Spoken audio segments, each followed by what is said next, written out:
गरियाबंद जिले के मैनपुर तहसील मुख्यालय में रविवार को कांग्रेस स्थापना दिवस के अवसर पर ब्लॉक कांग्रेस कमेटी ने एक कार्यक्रम आयोजित किया। इस दौरान राष्ट्रपिता महात्मा गांधी की तस्वीर पर पूजा अर्चना कर कांग्रेस का झंडा फहराया गया और वरिष्ठ कार्यकर्ताओं का शॉल श्रीफल से सम्मान किया गया।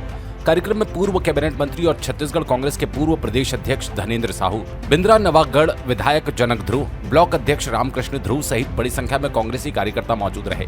इसके बाद भाजपा सरकार के खिलाफ धरना प्रदर्शन किया गया। धनेंद्र साहू ने आरोप लगाया कि मोदी सरकार मनरेगा का नाम और स्वरूप बदलकर महात्मा गांधी की विरासत पर हमला कर रही है। उन्होंने कहा, मनरेगा गरीबों और मजदूरों का अधिकार है जिसे कमजोर किया जा रहा है। विधायक जनक ध्रुव ने कहा कि केंद्र और राज्य की भाजपा सरकारों की नीतियों से गांव, किसान और मजदूर परेशान हैं। कार्यक्रम में ब्लॉक और युवा कांग्रेस के पदाधिकारी और सैकड़ों कार्यकर्ता शामिल हुए। मैं तो पहले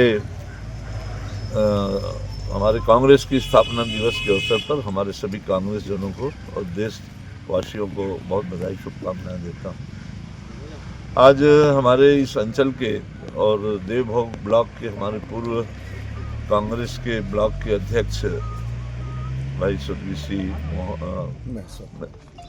हमारे महेश्वर कोमर्रा जी का दुखद निधन हो गया है और उनके ही उस शोक में सम्मिलित होने के लिए मैं वहाँ देवभोग के लिए प्रस्थान कर रहा हूँ और वहाँ जाकर के उनकी आत्मा को शांति के लिए प्रार्थना करेंगे।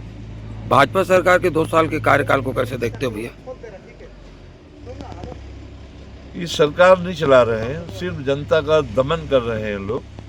और किसान और गरीब लोग आज इस भारतीय जनता पार्टी की 2 साल की सरकार में पूरी तरह से आज जो है निराश हैं। कहीं कोई विकास के काम नहीं हो रहे हैं, पूरे डेवलपमेंट बंद है और लगातार लोग जो है बढ़ती हुई महंगाई से परेशान हैं। अभी बिजली का बिल बंद कर दिया उन्होंने, हाफ योजना हमारी सरकार की थी। काफ़ी महंगे बिजली में आज लोगों को खरीदना पड़ रहा है।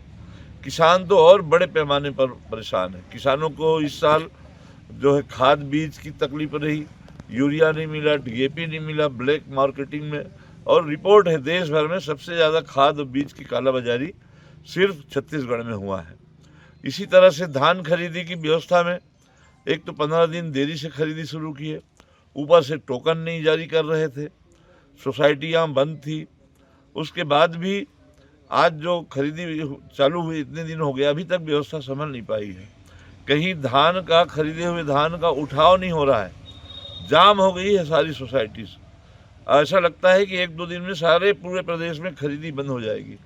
ट्रांसपोर्टर उन्हीं के भारतीय जनता पार्टी के ठेकेदार लोग हैं और ये सरकार चाहती नहीं है कि किसानों का पुनः धान खरीदे और बिचौलियों को इसका फायदा पहुंचे। अभी हम लोग देख रहे हैं किसी किसान को अपने हार्वेस्टर का पैसा पटाना है, कहीं और कहीं से नकदी उधार लिया है, लोग रोज तगादा कर रहे हैं और सरकारी खरीदी से परेशान होकर के लोग औने पौने दाम पे मंडियों में बेच रहे हैं, राइस मिलर्स को सीधे बेच रहे हैं। किसान तो आज पूरी तरह से हलकान हो गए हैं। कानून व्यवस्था नामक कहीं कोई चीज़ नहीं रह गई है। तो चारों तरफ से बदहाली पूरे प्रदेश में आज व्याप्त है। मनरेगा योजना का नाम बदल दिए, क्या कहेंगे? इनके पास और कोई काम धंधा नहीं है। सब हमारे गांधी जी के ऊपर भी उनको नफरत होता है। गांधी जी के नाम से योजनाएं हैं और न जाने इस तरह से कितनी योजनाओं को उन्होंने बंद कर दी। अरे महात्मा गांधी जी हैं जो 80 देशों में आज उनकी मानने वाले लोग हैं, उनकी स्टैच्यू लगा हुआ है, लोग सम्मान देते हैं। और यही हमारा यह देश जिसके कारण आज़ाद हुआ, जिसके कारण आज हमारी खुशहाली समृद्धि आई, और ये गरीबों की योजना थी, रोजगार से जुड़ी हुई योजना थी। महात्मा गांधी जी जैसे लोगों के नाम में नहीं होगा तो और किसके नाम पे होगा? और इस योजना का नाम बदल रहे हैं। कानून में उसमें जो बदलाव कर दिया मनरेगा की, इससे हमारे गरीब लोगों को उसका फायदा नहीं होगा, नुकसान होगा। पहले हमारा 90% केंद्र सरकार देती थी, राज्य सरकार को 10% ही देना होता था मनरेगा में। अब नियम को बदल दिया है, 40% राज्य सरकार देगी। राज्य सरकारों की हालत खस्ता है कि वो अंशदान जो है नहीं दे पाएंगे और ऐसे में मनरेगा का काम ही नहीं होगा। 100 से बढ़ाकर 125 दिन का दावा करते हैं। अरे राज्य सरकार के पास वो 40% नहीं है तो 10 दिन का भी रोजगार लोगों को नहीं मिल पाएगा। तो इस तरह से बहुत बड़ा षड्यंत्र गरीब मजदूरों के साथ में इस सरकार के द्वारा की जा रही है।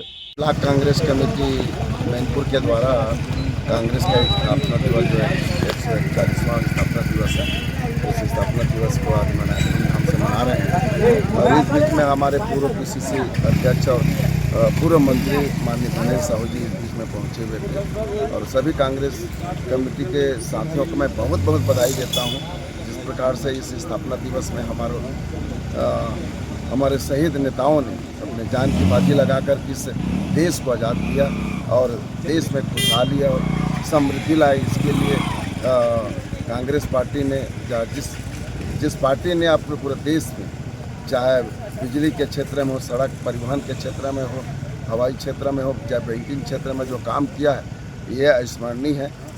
निश्चित रूप से आज के इस अवसर पर मैं सभी देशवासियों को स्थापना दिवस की बहुत बहुत बधाई देता हूँ, बहुत बहुत शुभकामना देता हूँ कि कांग्रेस पार्टी ऐसी पार्टी जो पुरानी पार्टी है और गरीब किसान मजदूर की पार्टी है। गरियाबंद से देव प्रसाद बघेल की रिपोर्ट।